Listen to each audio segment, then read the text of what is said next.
Hello students, আমি Suvendu sir. আজকে তোমাদের আমি রেশিও প্রপোর্শনের একটা প্রবলেম দেখাবো, যে প্রবলেমটা তোমরা পরীক্ষায় করতে প্রায় সমস্যায় পড়ো। যেমন ধরো এখানে লেখা রয়েছে, if A is to B equal 3:2, B is to C equal 4:3 and C is to D equal 5:7। অর্থাৎ কিনা যদি এ ইজ টু বি 3:2 হয়, বি ইজ টু সি 4:3 হয় এবং সি ইজ টু ডি 5:7 হয়, then find out A is to B is to C is to D. তাহলে বলো A is to B is to C is to D কত হবে। তা school লেভেলে তোমরা দেখো A is to B is to C পর্যন্ত সহজেই করতে, যাই ডি এসে যেত বা ডি এর থেকেও বেশি A is to B is to C is to D is to E এসে যেত, তখন খুব সমস্যায় পড়তে।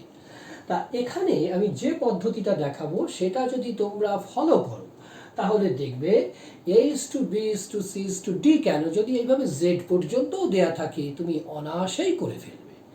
দেখো কিভাবে করছি। প্রথম যেটা দেয়া আছে আমি টুকে নিচ্ছি, A is to B. A is to B আমাদের দেয়া আছে, দেখো 3:2, অর্থাৎ এ এর জায়গায় 3 আর বি এর জায়গায় 2 লিখলাম। এরপর দেখো বি ইজ টু সি দেয়া আছে 4:3, তাহলে বি এর নিচে ঠিক বি লিখছি, বি ইজ টু সি। আর এদিকেও দেখো ঠিক বি এর নিচে বি ইজ টু সি দেয়া আছে 4:3, তাহলে বি এর নিচে 4 লিখলাম, তারপর ইজ টু 3। তাহলে এই 3টা হচ্ছে সি এর জায়গায়, এখানে সি লিখে রাখলাম। এরপর দেখো রয়েছে আমাদের সি ইজ টু ডি, তার সি এর ঠিক নিচে দেখো সি লিখলাম, সি ইজ টু ডি।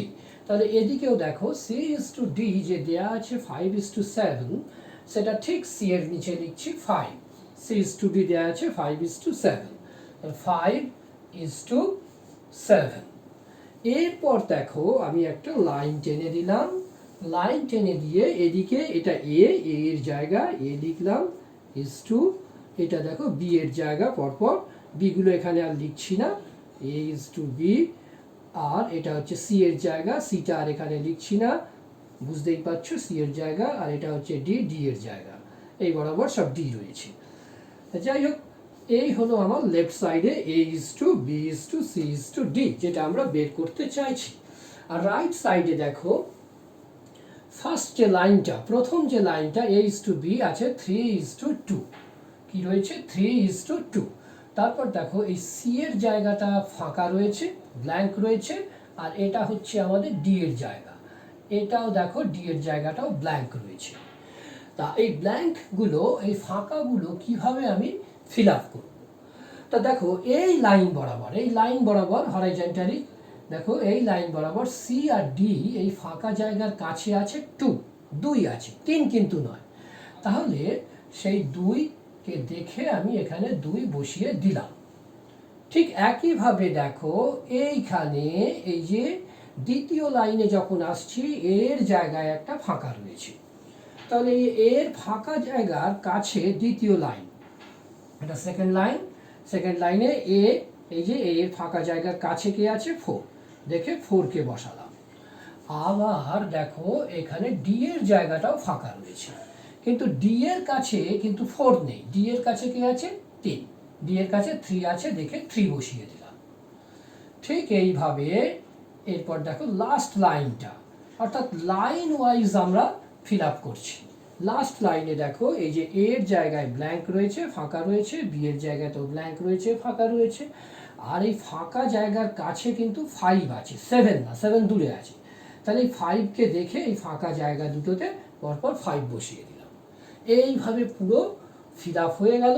এবার কি করব দেখো, হরাইজন্টালি কাজ আমরা মিটিয়ে ফেললাম, এবার আমরা করব ভার্টিক্যালি। ভার্টিক্যালি মাল্টিপ্লাই করব, ভার্টিক্যালি গুণ করব। 3 4 12 5 60, 3 4 12 5 60। ঠিক একইভাবে এটাও দেখো কি হবে, 2 4 8 5 40, তারপর কি হবে 2 3 6 5 30, তারপর দেখো 2 3 6 7 42, তাহলে A is to B is to C is to D সমান আমরা পাচ্ছি 60:40:30:42।